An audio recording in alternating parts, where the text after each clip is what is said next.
Hello, folks. Welcome back to World War II TV, and we are continuing a look at Arnhem Week. And today, or this evening, we are talking about one of the characters. And as we will discover, there's the character that we all think we know based on the movie, and then there's the actual real person behind that character. And sometimes these versions line up and sometimes they don't. So for those who have not seen A Bridge Too Far, and I can't believe there's anybody watching this who hasn't seen A Bridge Too Far, we're talking about the character Major Carlyle is the character in the movie with the umbrella, talking to Anthony Hopkins at the bridge, on the bridge, and then gets wounded later on. But the real figure, as we will find out, was a far more interesting, far more complex person. And Neil Thornton, who's just finished a biography, Arnhem Umbrella, about this gentleman, is on to join us now. And we have also found out that Digby Tatham Warter's family are watching from Kenya, or Kenya, however you want to pronounce it these days. So that's really fascinating. So I'm going to bring Neil in now to talk about it. So good evening, Neil. How are you today? Yeah, super. Thank you. Thanks for having me. So, I mean, before we start talking about the real person, you know, we talked this afternoon in our test chat. When you get to someone where a movie version of someone has spread the world and be seen by an audience of millions, and that audience have then kind of made up their mind about that person from that movie. And we all love A Bridge Too Far, but we now realize it's not perfect. But I think to ease us into the story of the real guy, I'd like you to share the story you told me about when that movie came out and what our hero today thought of it when it hit the cinema. So let's start with that cracking story. Yeah. Well, to sum it up, what he thought of it, not much is the short answer. Now, the story is that obviously he emigrated to Kenya. He set up out there with family and everything else. The premiere was in a cinema in Nairobi. Now, he obviously attended that. He was a VIP. Various others were there. David Dobie was there because he as well settled in Kenya. Lots of paratroopers, current serving, veterans, etc. So when the thing finished, he actually jumped up onto the stage. He'd had a couple of drinks, which is probably that will come out in the chat we're going to have, that he wasn't shy. You know, he had a few drinks. He wasn't shy anyway, but particularly after one or two. So yeah, so he jumped up onto the stage and he proceeded to shout and tell the audience exactly what he thought of the movie, which, as I said before, wasn't much at all. Yeah, well, I mean, and this is the thing we were talking this afternoon for those who are joining us now, is that beyond that first rank of obvious real characters in the movie A Bridge Too Far, so General Browning and General Urquhart, the second tier of characters are often amalgamations. The John Ratzenberger character in the 504th, the Crossing of the Wile, is kind of a combination of a couple of people. The intelligence officer, who was in reality was another Urquhart, is given another name, the medical officer. But I think because that movie had these real personalities that, you know, made Colonel Frost and General Urquhart, I think people assumed everybody within that entire movie was a true to life character, as we will find out. Not that we're doing just a discussion of the movie. He's an amalgamation of two figures, which is really interesting. So just before we get into the real chap, who is the other figure that the movie kind of bases Major Carlyle on? Well, I mean, two men have been merged. One obviously is Digby. The other, one of his platoon officers, which listeners were probably familiar with, is the only man to get the Victoria Cross at the bridge itself, was Jack Grayburn. So Lieutenant Jack Grayburn. He was in Digby's A Company. And a lot of the scenes that are shown on screen as Carlyle actually happened to Grayburn, and obviously the umbrella, and a lot of the scenes were with Digby. So yeah, it's an amalgamation of these two men, Digby and one of his platoon officers, who unfortunately didn't survive the battle, as Carlyle didn't in the movie as well. Right. So before we get into some more images, let's find out from you why you wanted to dive into this subject, because you've tackled military history from various different eras. It's, you know, you've done presentations to different people. Was this a story that found you, or did you rediscover this? Obviously, like everybody else, you'd seen the movie and were aware of the real person. But what hooked you as with regards doing a book? It was purely accidental. So I mean, I was brought up on A Bridge Too Far. Watched it pretty much weekly for several years when I was younger, but then every time it's on, and multiple times. Same with Zulu. So I tend to find myself accidentally revisiting these battles that I read about when I was younger. Wanting to learn more, wanting to find the nitty gritty and things like that. But with the Digby book, it was more, there wasn't any information out there about him. And what was out there, I could tell wasn't particularly accurate. Maybe we can come to that, and it was more like a thirst to find out more. So I commissioned actually a painting of him at the bridge. I then thought, well, I'm going to try and research him in more depth. I found out his brother was just as fascinating as him. Then I found out his sister was in the war. And I started compiling all this information. And that's how the book came about, because all this information I was finding, there's Greyburn just on the screen there, Lieutenant Greyburn, with Steve Morgan. These are all, true scenes, if you like. This isn't a true scene. So, yeah, it was just purely accidental, gathering information. And then I thought I could do a booklet, maybe 40, 50 pages. But as the information came in, and I then ended up tracking down the family, then 40 or 50 pages turned into 300 and something pages and almost 4 years of research. And every time I thought I was nearing the end of the research, someone else had contacted me. Oh, I knew Digby, or my father served with him. I've got this information, and it just kept growing and growing and growing. And this is the result. And I think, as we'll discuss, well, thank you for that. As we will discuss when we get going, is that he's different things. I mean, he has got this double-barreled name. There's a suggestion that he's kind of slightly posh, but at the same time, he absolutely speaks his mind. He's very vocal, very swears apparently quite profusely, or swore quite profusely. So he's a bit of a kind of a contradiction in some ways. And this is why, again, not that we're going to keep on talking about the movie, is the movie portrayal is kind of thin. It's not very well fleshed out. There's the eccentricities, and we will clear up some of the myths that the film and about the umbrella being the big one, but we'll hold off that till towards the end of the show to make people watching about the real truth about the umbrella. But let's kind of start at the beginning, folks. If you've got questions for Neil, then please fire away. But let's kind of start with his early life, because when you see his parents, you kind of you make an assumption about what kind of guy he is. But take us to his early years, and it's really intriguing. We get there is that, as we said in listening to the show, Arnhem was his first battle, which seems extraordinary when you consider how many major figures were in that battle, for whom it was one of many, many campaigns. It was his first piece of action. But let's start at the beginning. Where was he from, and what was his childhood like? Yeah, so I mean, the family had various houses while he was a child. They were obviously well-to-do. His father was a landowner, and actually got taken sort of under somebody's wing because he inherited an awful lot of land. This is how his parents came to marry. As you can probably see, these weren't taken at the same time, but at any rate, his father was considerably older than his mother. So Digby's father was learning about land management and different animals, pedigree, farming different animals. And this was the daughter of the person who took him under his wing. She was, I think, 13, 14 at the time. He was, in his 30s maybe. And he fell in love with her immediately and said, I have to marry her. So her mother actually liked the idea, instantly took to the idea. Obviously, he was very well to do. That might have had something to do with it. The father was a little bit taken aback initially, but in the end, he came round. And as soon as she turned 18, they were married. And he was, by then, 40, early 40s maybe. Now, obviously, he was, as you can see, he was in the First World War.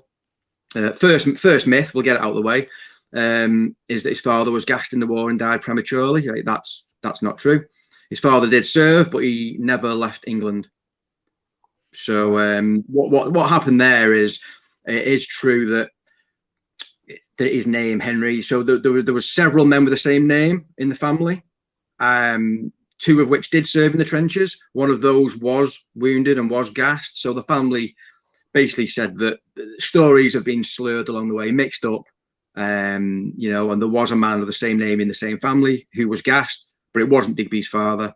So that's the first myth. Yeah, his father didn't serve in the trenches. He was mid-60s by the time of the First World War. He died in 1927. His mother lived, gosh, she lived to 90 something. Yeah. Good. So and, yeah, and yeah, so that's one myth. We'll keep a running total of how many myths we can bust during the case of the show, but it's one so far. So, and of course, the other thing we talked about this afternoon before going live is that his entire family served as well. I'm skipping ahead to World War II, but he's not just a single colourful person within the family. It seems everybody within the family is colourful and had an extraordinary career. All those in World War II all ended up being decorated. So there was obviously something in the family genes that lent itself to military service. Yeah, and I think it all came from their mother. She was a live wire by all accounts, you know, still riding horses in the 90s, not just riding them, but you know, jumping and all kinds of things. She was driving like a maniac, apparently. She was a very sort of eccentric, energetic woman, and I think this rubbed off on the children. So Digby had a number of sisters. One, Kit, served in the war, and then he had one brother who was 2 years older than him, John. He also served in the war. So Kit's sister there, isn't it? Yeah. Yeah, that's his sister. Now she served with the Hadfield Spears ambulance unit. Served with distinction. Yeah. So she was over in France from the start. You know, she was over there volunteering as soon as the war broke out. She was very good with. She used to travel a lot with the horses, so she was like the champion of the country, basically with the horses. Very famous at the time. So she was used to sort of towing these things about and traveling around. So she was really good with vehicles. She joined the unit as a driver, not as a nurse, and she'd be the one that was repairing them. So, and they were on the run from the Germans. Obviously, earlier on, they got out with the French. She wasn't decorated at that point. That was in Africa. John's story's rather the same. He went over to France with the Queen's Bays. He then retired. He got out. All this time, Digby's stuck in the photo that was up earlier on. Digby's over in India. This was actually when he just got out there. He's only a young boy there. So they've been out there for like 22 years. The regiment. He was with the Ox and Bucks, the battalion, and his brother and his sister were serving. They were fighting in the thick of it. His sister went missing for just over 2 weeks because they basically got cut off. They got pushed south with the French. And it was all over the newspapers saying, you know, British missing girls, was 30-something girls missing. Big news. And then they just sort of turned up at the docks one day and unaware that there was these big headlines that they were missing. And they all got out as well. And they put that down to a lot of it was keeping the vehicles going. You know, they got dive bombed, etc., etc. So both siblings who served were both in the thick of it from the start. Obviously went back to England.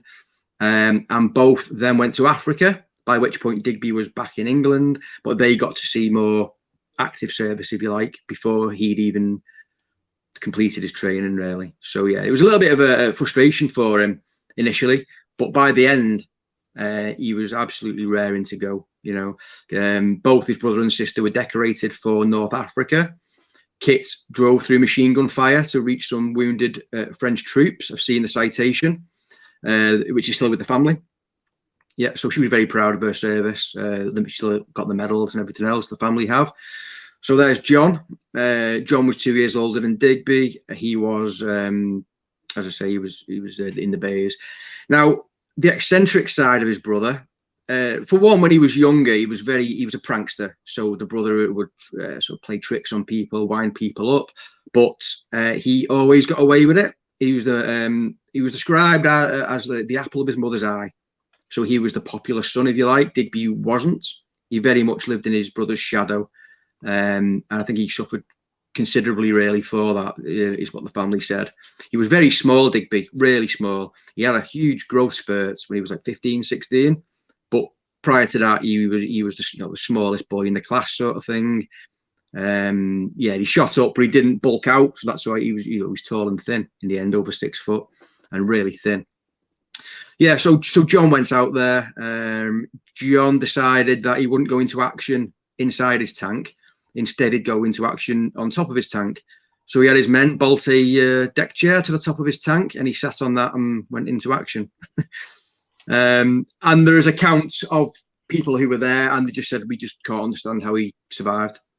You know, he was sat actually with Lieutenant Colonel Drayton, who was his CO. So he was tattooed him on a tank. And he said that they just didn't flinch the whole battle, just sat there taking it all in, you know.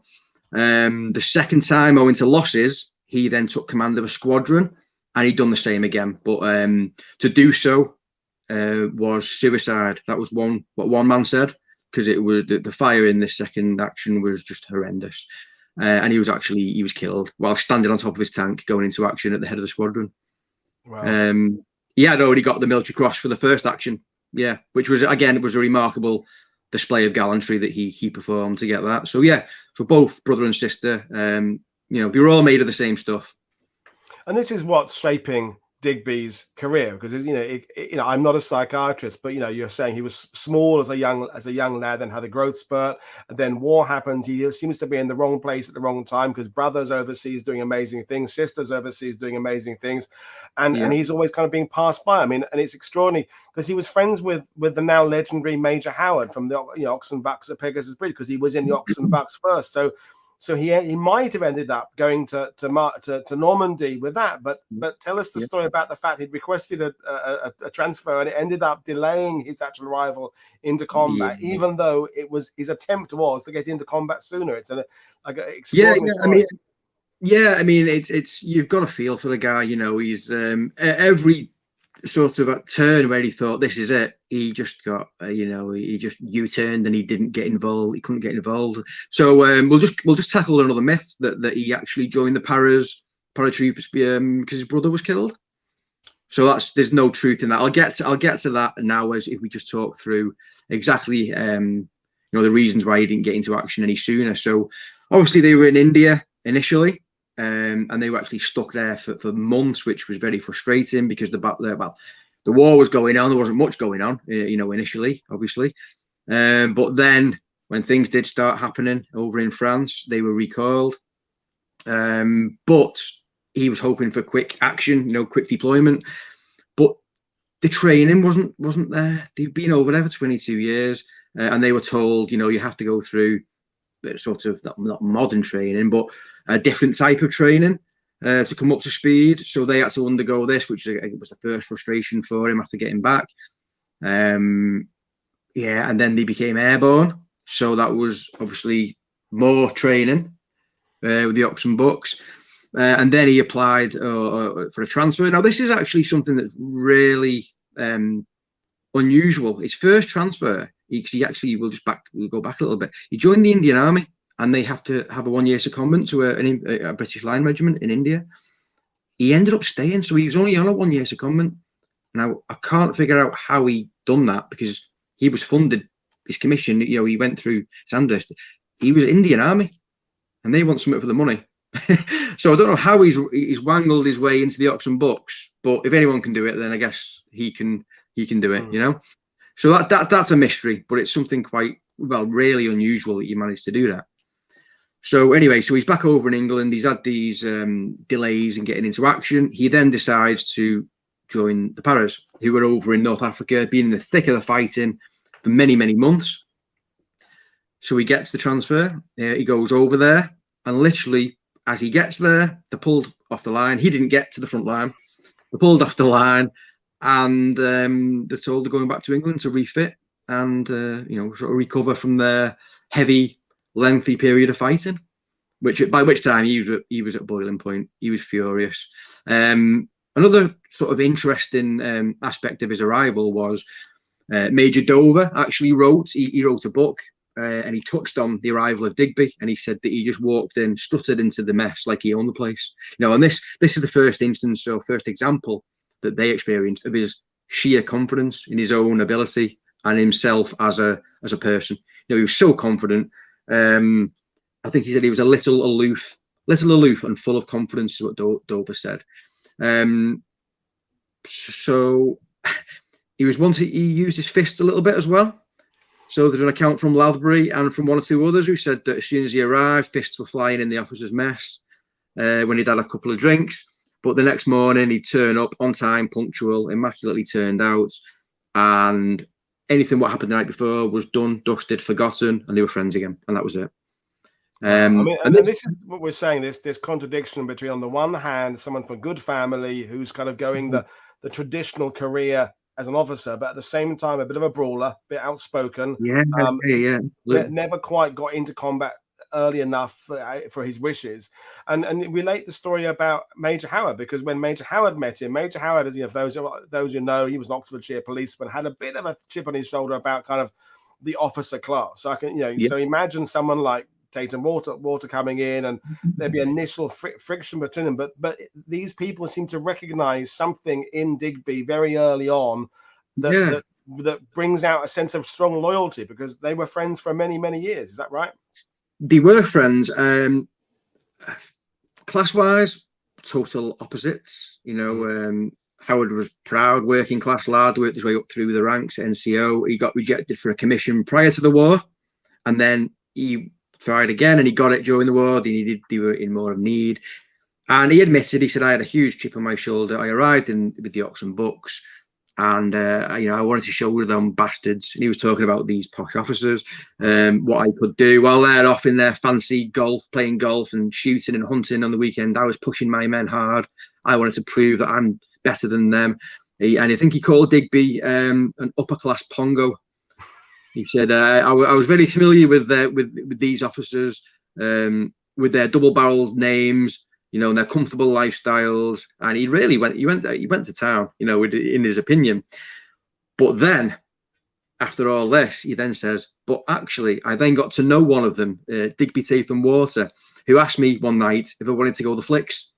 And so I readily agreed, and I, much to my surprise, I found out he was a thoroughly decent fellow, and we became very good friends. So they were both solid, no-nonsense men. Both got a DSO in the war. So although they were from different backgrounds, I think similar in character. You know, as you say this, there's elements of kind of Paddy Mayne about him, a little bit. Yeah, there's sort of this obviously got a bit of a chip on his shoulder, maybe a slight misfit in the upper classes, but also kind of a misfit with kind of working classes, but trying to prove himself by just kind of going in, all fists flying, big personality, and just kind of dominate his way, and clearly have confidence in his ability. That, you know, this experience overseas in India. No, he hadn't seen combat, but he's been in the army a long time. He understands how the army works. He understands his own abilities, and he was obviously supremely confident that when he finally gets that posting to a unit, it's going to go into action. So talking about that, how was he introduced to the men he would service alongside at Arnhem? You know, we talk about famously about Major and then later Colonel Frost. How was his introduction to these famous people? Yeah, well, he obviously would have met them over North Africa, Italy. They were sort of in between the two when he went over, but more or less straight away they're coming back over to England. You know, they're then in base. So he took over. Digby took over A Company, commander of A Company. And what's I found it really interesting is, again, we see accounts of his fists with his men as well. So I interviewed a guy, you probably know him, hopefully, or I assume that a lot of people listening will have heard of Steve Morgan, who himself, he was a teenager, young lad. He arrived in England, fresh out of training with the Paras. Now, I interviewed Steve a number of years ago. He sadly passed away now. And he gave me some really good stories, and one of which was that Digby he could be severe with his men. He pushed them hard in training, in fitness, which tallies with Major Howard, who took over his company in the Oxen books. He said they lacked discipline, but they were really, really fit. So, you know, you see the traits carrying on. So what Digby did was, according to Steve Morgan, he never put a man on a charge. He said, so the lads, you know, the soldiers were a little bit boisterous, should you say. They broke rules quite regularly. He never put them on a charge. He never put them in the glass house. He always dealt with it his own unique way. And he'd only just arrived with them, but straight away he sort of deployed his own techniques, if you like, which were completely different to other officers. So the main one, what I'm getting to is, He never put them on a charge, never put them in a glass house. He'd walk up to the soldier responsible and he'd say to him, 4 o'clock boxing ring, and then walk away. So 4 o'clock, the guy turns up at the boxing ring, Digby's in the ring. The guy steps in and they have it out. And I was told that Digby invariably won, but there were some tough fights along the way. And after it, shook hands, done, forgotten. All was done, all was forgotten. They move on. No grudges, no nothing. The guys absolutely loved it, and if anything, actually respected him for it, because he got in there, showed them what he was made of, you know, and they could punch an officer without any repercussion. Where can you do that? Well, so yeah. And already we're not that we're going to keep talking about the movie, although it is going to keep coming up. I can now understand why, if I was Digby or his family, that movie portrayal is very narrow in its portrayal. It's only focusing on the eccentricities. It's focusing on the slightly upper class thing as a contrast to Hopkins' character, and the other there's the Geordie corporal and the kind of the Brummie corporal, and they're all just amalgamations of kind of airborne soldiers, but they're going for a particular portrayal of a slightly eccentric, like almost effete, almost kind of not very military. And this is completely against what you're saying. So when you began researching this, I'm going to guess that you found out very quickly that the person you were writing about was very different to the person you had kind of gone into this to understand. From, as we said, a limited amount of information on Wikipedia and things like that, what there was written was often wrong, and it was certainly very simplistic. So I'm guessing it was a pleasure to discover more about this guy, and therefore a pleasure to write the book.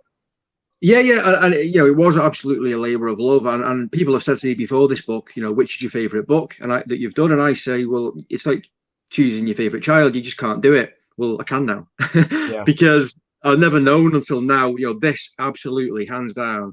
You know, I've loved every minute of researching it and discovering and finding out what a unique man he is. And every time I thought I was nearing the end of the research, as I say, I'd find something else.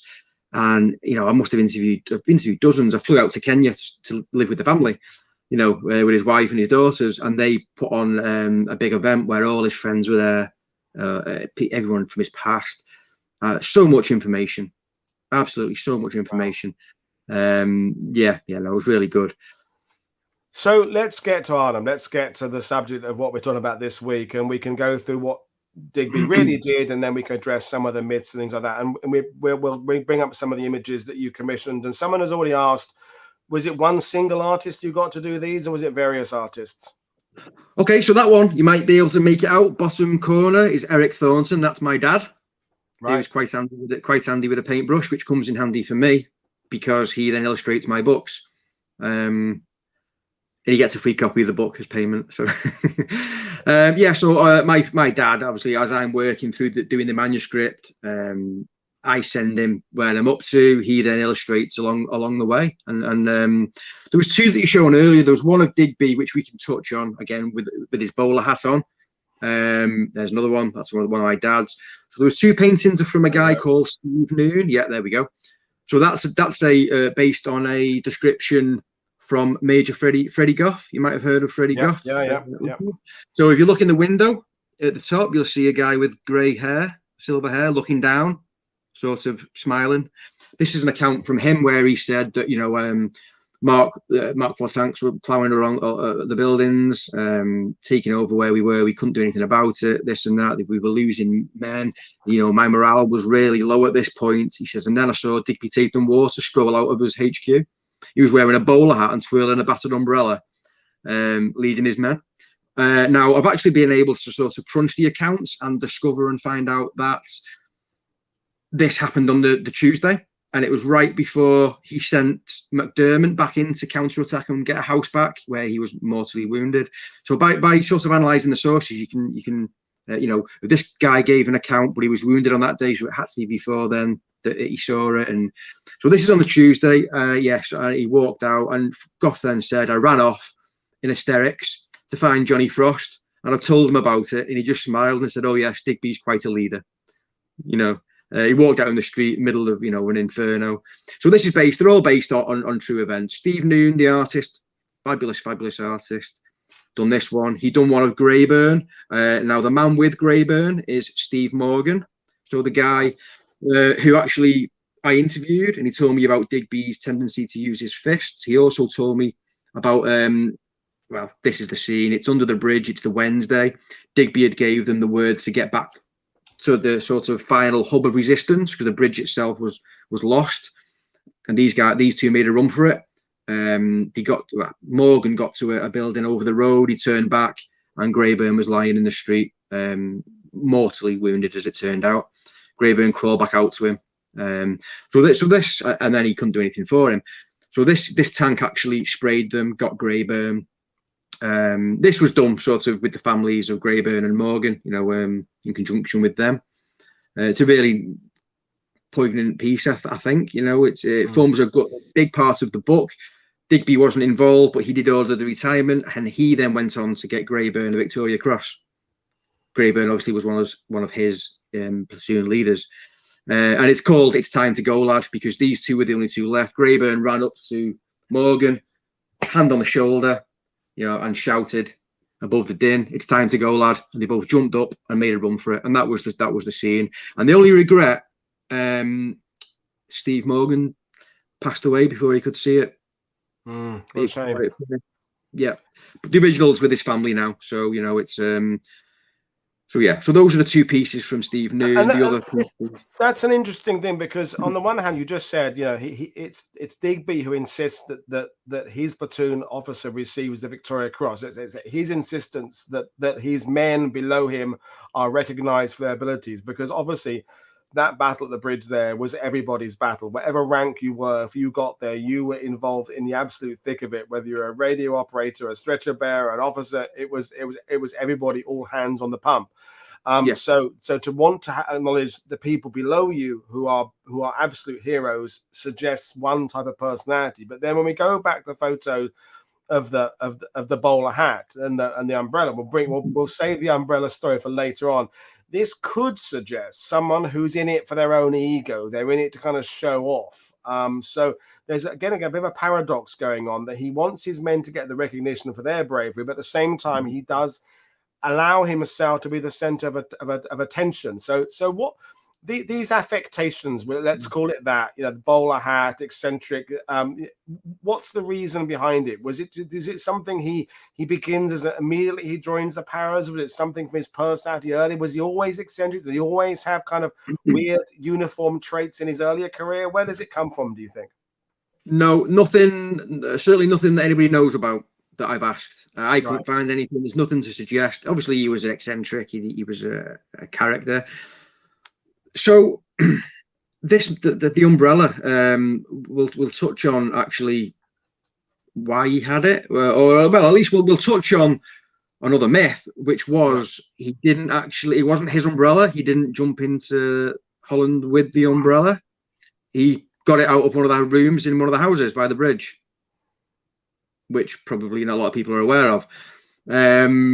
Yeah, so it wasn't in his kit as is often described.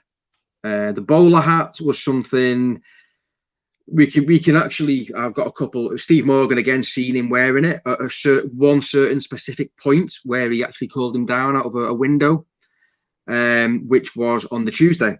Right. So we know he had it on the Tuesday. We know on the Monday he didn't. Again, people said he had his beret on. Yeah, he wouldn't wear a helmet. That's another thing. He had his beret. He refused to put his helmet on in the battle until he found his bowler hat. Put the bowler hat on, which was very short-lived. So we know he had it on the Tuesday when he went down to the bridge. Rollocked Captain Frank for letting McDermott come out of the building. Ordered them to retake it. And then the next day we know, well, even later on that in the evening, he didn't have it on again, because there's accounts again of him with his beret on. So I think he's found it in the house that he's in, probably in the HQ or one of the buildings he was visiting. He's put it on his head, you know, and then probably thought this is a bit, it might not have fitted him. Who knows? He was short-lived. It was short-lived. But the umbrella, he kept hold of the umbrella. I don't know if you want us to to talk about that now, but it No, wasn't. let's save that for a bit later. Let's talk Yeah, about what you discovered about his role in the Battle of Arnhem, because again, we could talk a lot, and we have talked on this channel about the blame game with Market Garden. Is it the RAF? Is it the transport plan? Is it the drop zones? Is it this general? Is it this colonel? Is it Gavin at Grave Bridge? And all these conversations are valid. They're fascinating to discuss how the operation unfolded and how it unfolded badly and how it was not very well planned. But it does sometimes mean that the actions of these incredibly brave individuals who are fighting at the bridge or they're fighting in the perimeter elsewhere are maybe overshadowed by the debates about where the mistakes come from. So everybody, I think, knows about Frost's role in the Battle of the Bridge, but what do you think Digby brought to that, because it was his unit, they're at the bridge very early. What does he bring in terms of leadership? How does he push his company there?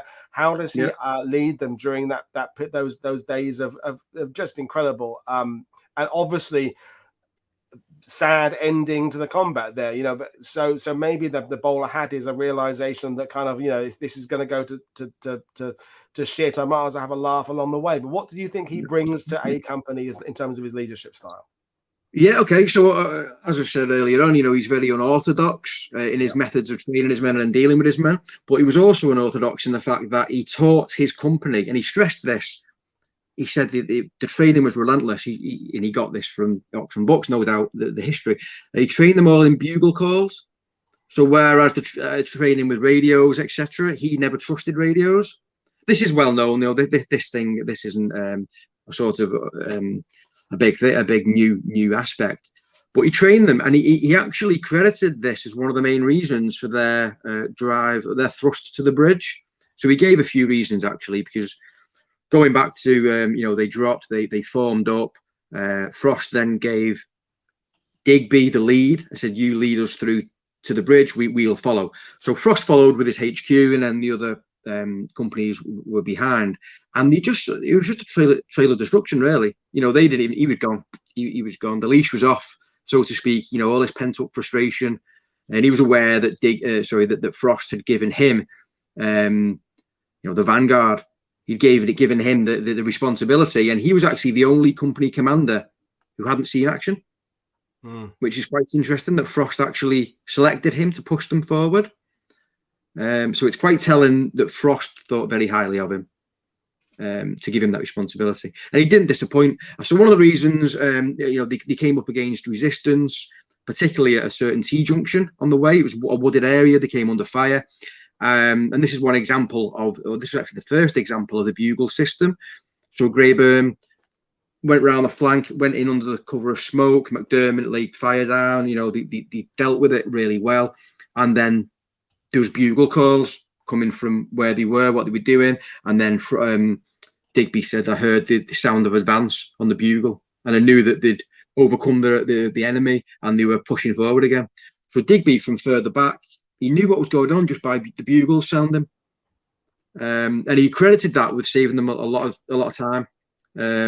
Another aspect was, he said that him and his company officers had a very, very close understanding of each other. He was a delegator. He wanted them to set an example to the men and lead from the front and lead in his style. They gelled really, really well, which was all down to his training.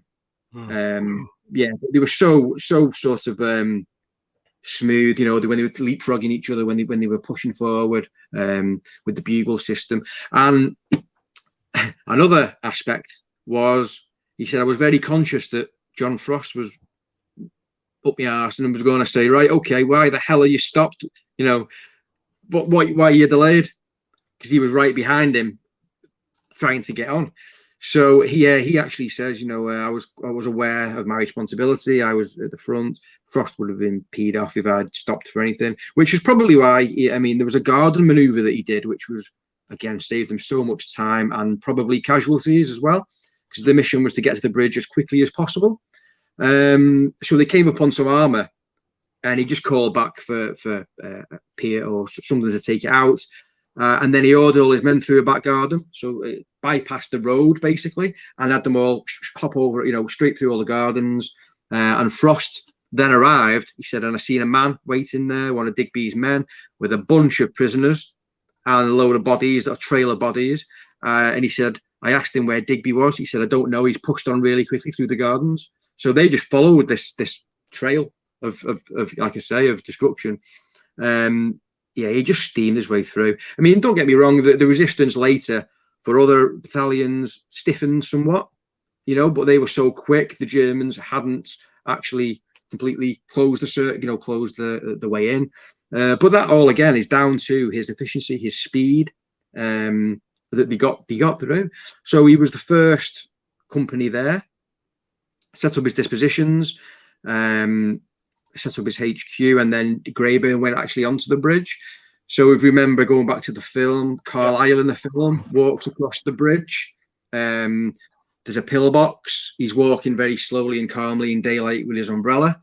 In actual fact, this was the second attempt they'd made to get across. They'd made one earlier under an NCO, and they'd been shot at. Greyburn led them across in reality, not Digby, and he was shot through the shoulder when this pillbox opened up. I mean, you'll see from that painting that we put up earlier, Greyburn was covered in bandages. He was wounded at least 4 times. Firing his pistol with his, there you go. Firing his pistol with his left hand. You know, he couldn't use his right, and he was a right-handed man. He had shrapnel all down his back. He had a wound in the leg, head wound. The guy shouldn't have been standing. You know, he had no right to stand up, but he just kept going. He just kept going. He didn't flinch. Shrugged off his wounds, and yeah, he pulled out a blinder really. So that scene with him walking across was Greyburn who actually did that in reality. And I'm now thinking, not that we're just dissing the movie, is that neither the portrayal of Digby or indeed Greyburn is really particularly flattering, really, because the movie doesn't really show that the Carlisle character being very direct. He's not seen really kind of controlling things. He's there for the quip, and while we've got quips, we'll get this later on, but History Explorer is asking, all I want to know is, did he apologize for not having the facilities to accommodate German surrender? So that's another line the character gets in the movie that I'm assuming didn't happen the way it was portrayed on screen. So, you know, I can now begin to understand. Now you've talked about the real guy, how and why he stood up in that cinema in Kenya and said, this isn't how it was, because it's not. It's not really getting across the directness of his role as a combat leader in that situation there.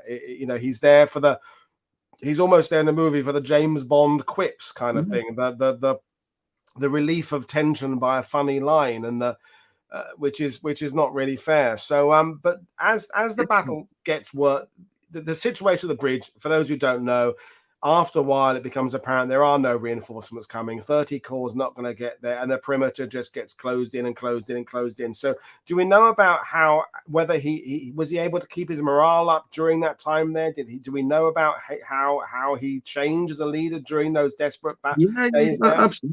Absolutely. I mean, his role at the bridge actually changed dramatically so they arrived on the Sunday evening. Greyburn was shot on the Sunday evening. On the Monday evening, so the second in command, Frost's good friend actually, and Digby's good friend, Major Wallace, his name is.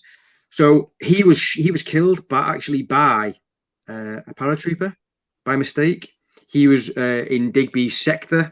He was sort of going around the area checking everything else, and he was shot down by a Bren gunner. There was Germans obviously in the area. It was dark, it happened. Now, Major Wallace, so Frost had taken command of the entire force at the bridge. Yeah. Major Hibbert arrived, brigade major. He said, well, Lavery's not here. He was a brigadier. You are senior. You take command of everyone. So he was in brigade HQ. Wallace, who was second in command, took command of battalion. But on the Monday night, he was shot and killed by one of his own men. So Digby's actual responsibility, they put Frost then gave Digby the battalion from the Monday evening, even though, like I said earlier, he had no combat experience. Probably pissed off a couple of the other officers, to be honest. But so he basically, from the Monday evening, he ran the battalion. And I think that's worth underlining, because Frost has been there and done it from Operation Biting and Bruneval back in 42 in North Africa.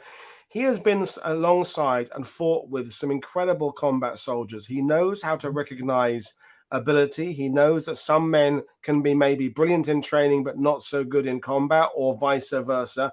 The fact he recognized Digby as initially as being good enough to command a company, and then at the bridge there in this epic pivotal battle, he's giving him a huge amount of responsibility, as you said, over some other people there with perhaps more combat experience. So do we know, what did Frost ever say directly? I know they were friends after all. Was there anything contemporary from the war that Frost said about Digby's leadership or his character or his that sheds light on it? Well, he called him a thrust. This is in regard to him leading the way to the bridge.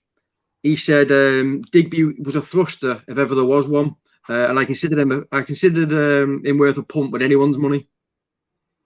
That was a quote. Wow. So, and he was right. He was right. He was a good judge of character.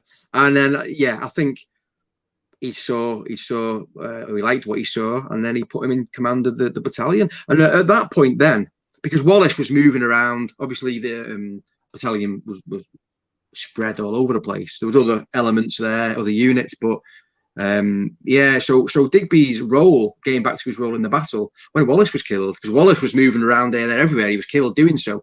That then became Digby's role, and from then on, he's walking all over the perimeter, daylight, nighttime, doesn't matter to him. He's just walking around the place like he's out for a stroll. And that's actually a quote of Father Egan, who was cowering in the doorway. He wanted to get across the road. He said, I just couldn't bring myself to run across the road. He said there was mortars going off, there was artillery, there was snipers. He said I wanted to run across. He said, and out the corner of my eye, I saw. And we've got the illustration that my dad's done. You'll see him about to prop open an umbrella. Egan says, at the corner of my eye, I seen somebody strolling down the street. It was Major Tatham Warter, who then come over to him. He propped open his umbrella, put it above my head, and then said, come on, father. He said, I pointed out the explosions, and there you go. I pointed out the explosions in the streets and the fact that you couldn't walk there without getting shot at.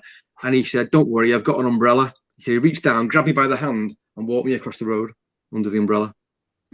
Wow. I mean, and that's where this use of these props, it's an affectation, but he's clearly doing it to inspire confidence. And we've got it's a joke, but it's a serious joke. It's that we're in control here, lads. Everything's okay. I'm here. And there's a conversation going on a sidebar about the American 29th Division, Omaha Beach. And there's a similar story of General Cota standing up on the beach, on Omaha Beach on June the 6th, when others are kind of carrying behind the seawall. He's standing up openly, kind of almost ignoring the bullets. You need a presence like that. You need someone with balls of steel just stand up and just kind of be light-hearted about things, but in the same time also just take control and say, come with me, we're safe, we've got an umbrella. Extraordinary personality. And there's loads of accounts of people. You're talking about morale. It was the morale booster that everyone needed. Every account, there's so many that because you see a paratrooper running along the road, one looks the same as any other. You see one walking around with an umbrella over his head, it's going to stick in your mind. It's going to stand out. So you find him featuring in an awful lot of the accounts because people instantly knew who he was. There's no mistaking who he was. So there's lots. I mean, another one was Pat Barnett. So another officer actually was he was in the street. He said he saw Digby walking down the middle of the road with his umbrella up. It wasn't raining, just walking along. And he said I shouted to him, "That's not going to do any bloody good." He said, and he turned around, looked really shocked, but doing it, mocking him. He went, "Well, oh my goodness, Pat. Well, what if it rains?" Wow. So that was another, quick fire reply, another morale booster, if you like. Llewellyn Jones, an RE officer, captain. He was in a doorway of a building that had been shelled to buggery. It was on fire. There was 4 or 5 men with him, and they were trying to run across the road. They didn't really want to do it. And again, he called Digby a ghostly apparition. He said he just sort of appeared out of the darkness. They said, how are you chaps holding up? You're doing a really good job. 30 Corps will be here in the morning. Chin up, boys, and crack on. And then he just walked off again. He said, so that gave us if he can stand out there with an umbrella, I can get out there with a Sten gun, So they said then they ran across the road to get to the where the rest of the defenders were, where the rest of the lads were. I think out of 5 of them, 3 of them got across. So it proves that it was no, it wasn't out of sight of the enemy. They didn't all make it, and yet he's walking around with his umbrella. Now he sort of half jokingly said, "I'm sure the Germans must have seen him." He said, "I won't be surprised if they thought he was an old woman, and that's why they didn't shoot him." Under his umbrella. Yeah. So we're getting to the point where we're talking about the movie again. So the movie is based on the troopers. So Greyburn, we know, did die there at the bridge. We've done that story there, but Digby survives. So explain how he went from that as the perimeter is reduced, as it looks like surrender is the only option, and you can address the comment about that we haven't the facility to take you all in if you want as well. How does it go that he doesn't himself get captured? Yeah. So by Wednesday. It was all over. It was all over, really. Frost had been wounded. I mean, Digby had been wounded on the Tuesday, knocked out for 8 hours. I'll just throw that in there. But he jumped up, and one witness said that he said, "I've had enough of lying on my back." Jumped up and went back out and carried on. So Frost's wounded, Hibbert's wounded.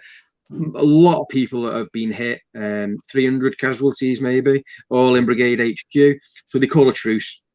They call a truce at that point. At this point, the bridge itself underneath, Greyburn's fighting to the last over there, clinging onto the bridge for as long as physically possible. Men down there are getting overrun.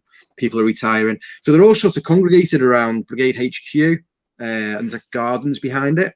So they call a truce. The SS, who perhaps surprisingly to some, very they respected the paras and what they were doing, the sort of stance they were making. They treated them actually directly after the battle and during it with a lot of respect. They came in and complimented the men for a brilliant action. They took away Frost. They took away everybody else. So then there was a handful of survivors. Goff was one of them. Digby was one of them. They were the 2 highest ranking men, really. There was a few others, but they were killed. They congregated in the gardens. They had trenches there. It was the last sort of hub of resistance, but the Germans were moving in. In the truce, they moved their positions forward and literally just bracketed them in. So when things started up again, they were hammered. They had them zero. They were hammered. They were getting grenades flung in. Digby then decided that they had to get out of there. By then he's running the entire this portion of defence. There may have been scattered parties elsewhere. But he's running the show there. So he then decides they are going to bayonet charge a building and take control of it, which he says a company are going to do. They're going to lead the way. It's his company.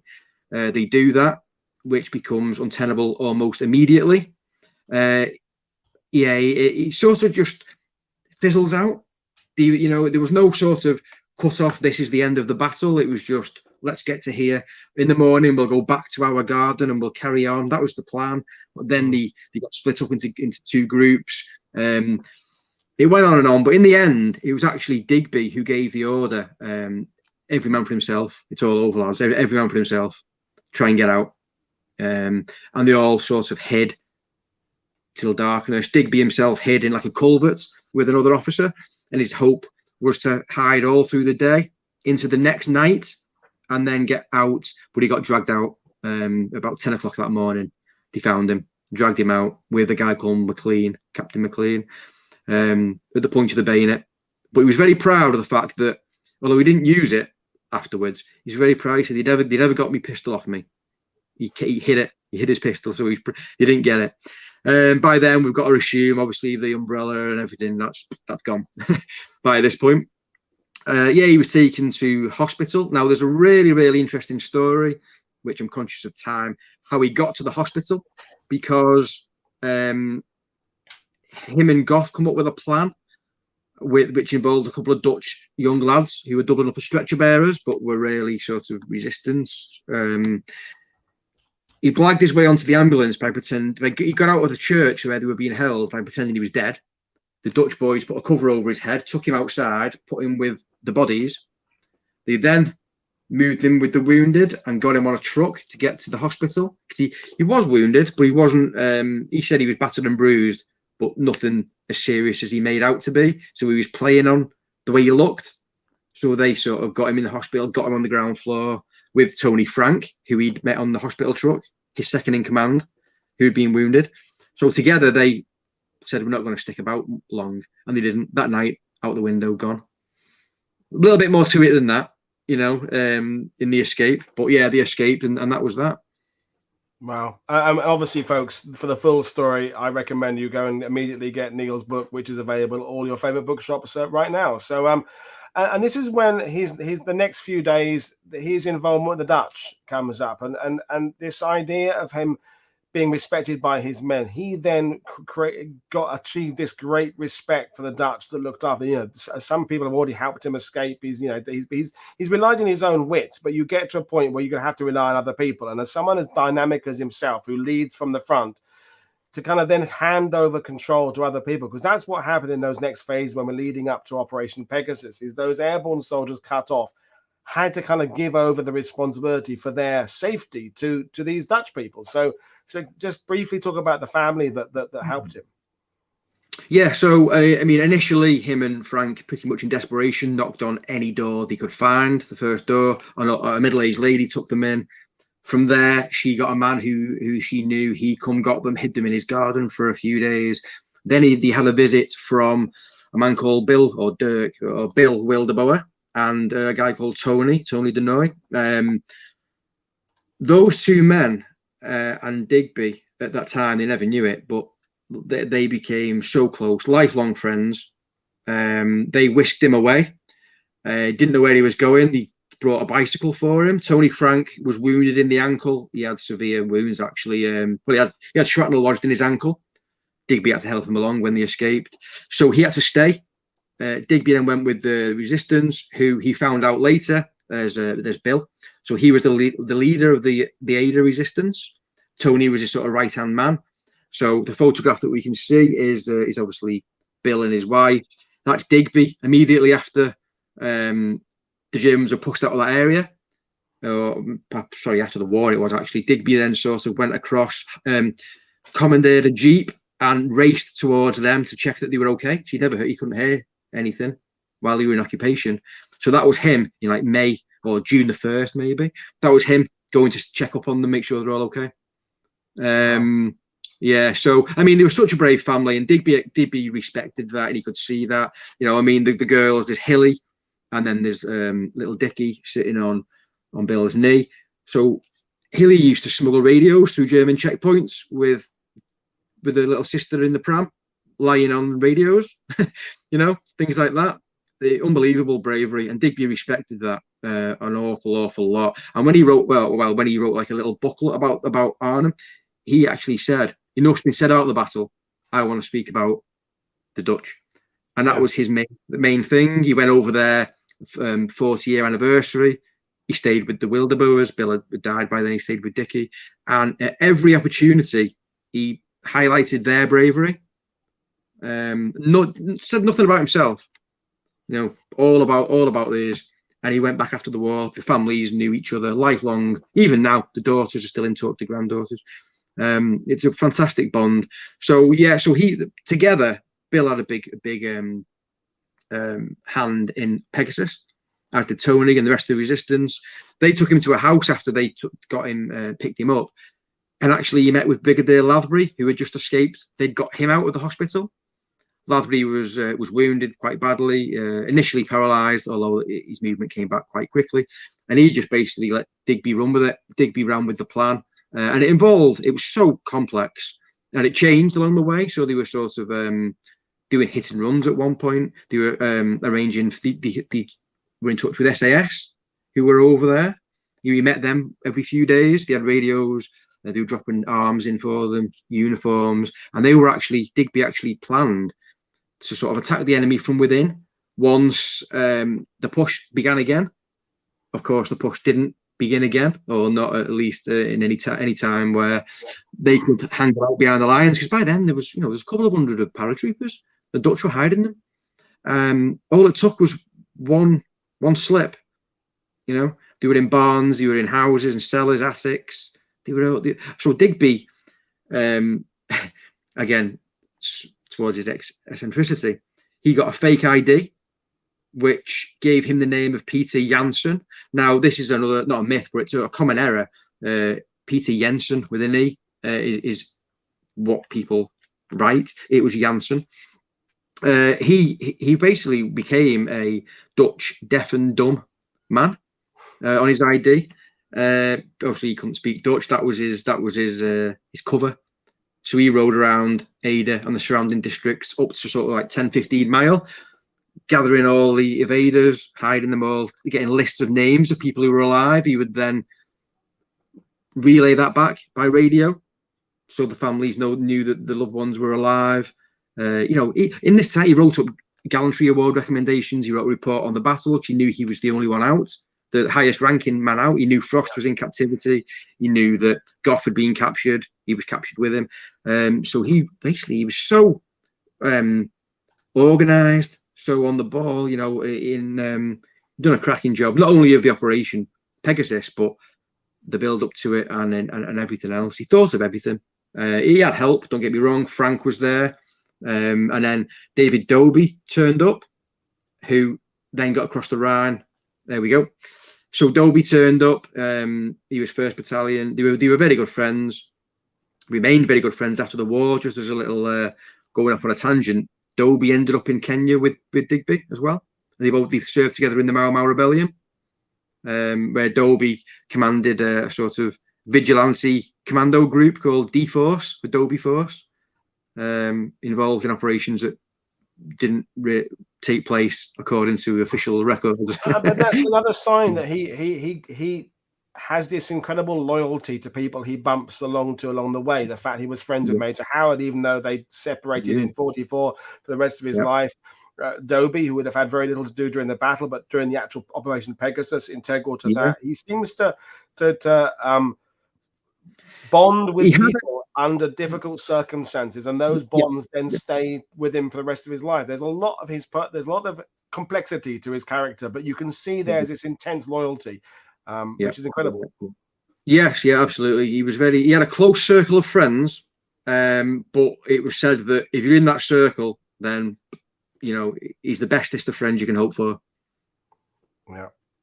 Well, let's because for time, let's get to his post-war career and sum things up again. So we've got a photo, a couple of photos of him after the war there. So how did when he camps out of Pegasus? Is there any more highlights to his military career in the Second World War, or was it kind of Arnhem was the last hurrah, first and last hurrah? Exactly, it was the first and last action of the war. Obviously, Pegasus was what he achieved there was ridiculous. So, how he pulled it, they pulled it off. Don't get me wrong, it was a team effort, but how they did it, absolutely incredible. One thing worth mentioning, which is not common knowledge, so they got back over the river, were flown back to England. Digby then, because what happened was they couldn't get everybody to the rendezvous in time. They couldn't get everybody out. They had to bring the operation forward because the Germans were evacuating the areas surrounding where they were. So they thought it's now or never. So they brought the operation forward, done it earlier than they wanted to. They didn't have time to bring people in from further afield. There were still men hiding over there. And this grated Digby. And it's not known, but it's an account from a Dutch guy, and I quote it in the book. He came over with them back to England. He was with the resistance, and he said Digby dropped us off at our sort of, in London, at our where we needed to be. He then went to see his people about... He'd forged a plan. He wanted to get parachuted back into Arnhem or Ada, where he'd come from, and then do a run and lead Operation Pegasus 2. He wanted to run with it. Yeah. So he just got out after 4 weeks of intense behind the enemy lines. At one point living with Germans in the same house, because they sort of decided they wanted to live in the Wildebo's house, and he was living in there with them, pretending to be deaf and dumb while planning Operation Pegasus. There's so many little stories that you went just through. Balls of steel, isn't it? But we ought to address, while we've got an umbrella on screen there, the whole mythology of, because he couldn't remember passwords. So we said we'd save it towards the end of the show. So what is the reality about the umbrella? Okay. So we've already established he never jumped with the thing. He found it in one of the houses at the bridge. And I've actually, this one thing I've wrote down, because I've got all of what he said. I'll read. It's literally one sentence, two sentences. these are his own words. So his family asked him after the film. He knew he carried it, but he never knew why. Why did you carry the umbrella? Okay. I suppose it was good for morale, but there was more to it than that. I wanted my troops to recognize me at all times and to be conscious of my presence. Morale. You nailed it earlier on when you said morale. That is the reason he carried his umbrella. Now it helped because obviously Major Wallace was shot down by one of his own men. I guess it helped identify him to his men in that they'd know when he's walking around in the pitch black, you know, there's one of our men. But yeah, I think it was a creative script writer really who's came up with the password thing. It's family have confirmed that's not true. In his own words, you know, nothing about passwords, nothing about bad memory. That was part of the film, which has been taken up as the truth, and there's no truth to it. Which brings us to kind of really what your hopes are for the book, really. I mean, you know, he goes, I mean, we're not going to do all this stuff, but he goes to Kenya. He has a great life, doesn't die till 1993. So a long life, establishes a family out there. But, you know, you said you started with the fact that the information on the internet about Digby is often either scant or it's incorrect or both. And the real story is amazing. And you've only touch the absolute highlights of it tonight. So what are your hopes? I mean, just obviously I'm guessing for the story to get out, the real story to get out there. Yeah, I mean, for me, it'll be good for the myths to be settled once and for all, and for certain things that misunderstandings, you know, the different where things have just been exaggerated. I mean, I'll bring one up now. Is it said that he disabled an armored car by poking the driver through the observation slit with the end of his umbrella. Now, you can believe that if you want, but a little bit far-fetched perhaps. So what I did with that was I thought, well, okay, where did that story come from? And I found that it came from a guy called Leo Heaps, who was not actually at the bridge, but he interviewed Digby and recorded the audio clips of it, and he wrote his own book, Grey Goose of Arnhem. Now, he wrote in there that Digby did this. Now, take that book as it is. There's certain errors and certain things that were perhaps slightly embellished, other things as well. So you take it in that context. Now, we have actually got another second account, which was Steve Morgan. So I spoke to Steve. He brought this up unprompted. So this was without me saying, did you see him do this or do that? He actually saw Digby with the armored car. And it was on the bridge itself, not on the streets. And so probably after the Grabner's attack. He said he was pretty sure it was the Tuesday.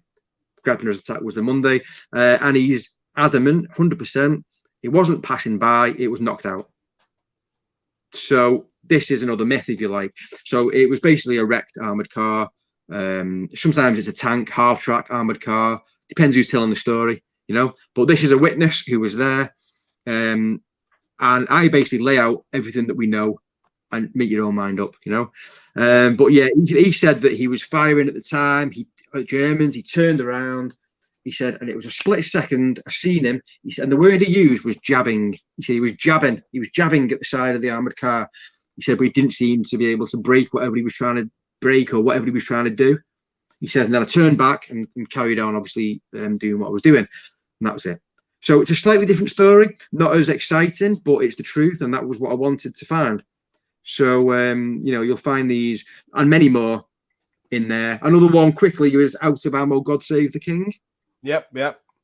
Yeah, no, it's been you know, Digby's sort of sourced as it came from Digby or came from Digby's position. Well, it came from allegedly the Germans picked this up in a radio transmission. It was never picked up by any British, so we don't actually know. Two, we don't know who said it. There's no source, and I've been through the sources to say it was Digby. I don't believe it was Digby who said it. If anyone, probably Gough or Hibbert or somebody who was on the HQ in there, because Gough was running the whole lot when Frost was wounded. Gough took over everything, you know. So I just don't buy it. There's no evidence. There's no evidence to suggest that Digby said that. So that's another myth. Well, thanks for myth debunking all these myths, and also for the fact that, as you said, the real stories, as is always the case, are always far more fascinating than the ones that get exaggerated or clearly made up. So I think to bring this full circle, if I was Digby at that cinema in 1978 in Kenya, I'd have been annoyed with how I was portrayed and the amalgamation of characters and the you know, it's a great movie. We're not knocking the movie. It does what it has to do, and it's still an important movie. But there's so much more to this real guy that we're grateful you've done. So that's it. We'll leave it there. What's your next project? This one's in the shops now. What are you working on now? Well, I've already finished the next one. The next one is Isan Luana, so back to the Zulu War. I've done Warp's Drift. This is going to be a 2-volume. But it's not actually a sort of analysis or my analysis of the battle. It's a compilation of all the primary accounts, primary sources. So we come in at like 500,000 words. Me and a guy I'm working with. We found accounts that have never been found before. We sort of pulled in all the historians that we know, all our friends. We've all got our accounts. We've compiled them all. You know, lots and lots of Zulu accounts that have never seen the light of day. So yeah, it's going to be two volumes, that one. I'm working on some other things, but yeah, I'll leave it at that for now. I won't give much away about the rest. Well, there are some other figures from World War II that you know, legendary figures that need some re-examinations. I've got some ideas I can throw your way. So we'll leave things out because you've got to go off to work. Unfortunately, you've given us an hour and a bit of your time, but folks, I'm sure you'll join me in thanking Neil for an incredible presentation tonight. So we'll leave things there. So Paul, this is Paul Woodhead from World War II TV. I will see you all again tomorrow, folks. So thanks very much for your attention. Don't forget, go and buy that book. It really is a cracker. Cheers, everybody. Thanks. Bye. Thank you. Bye.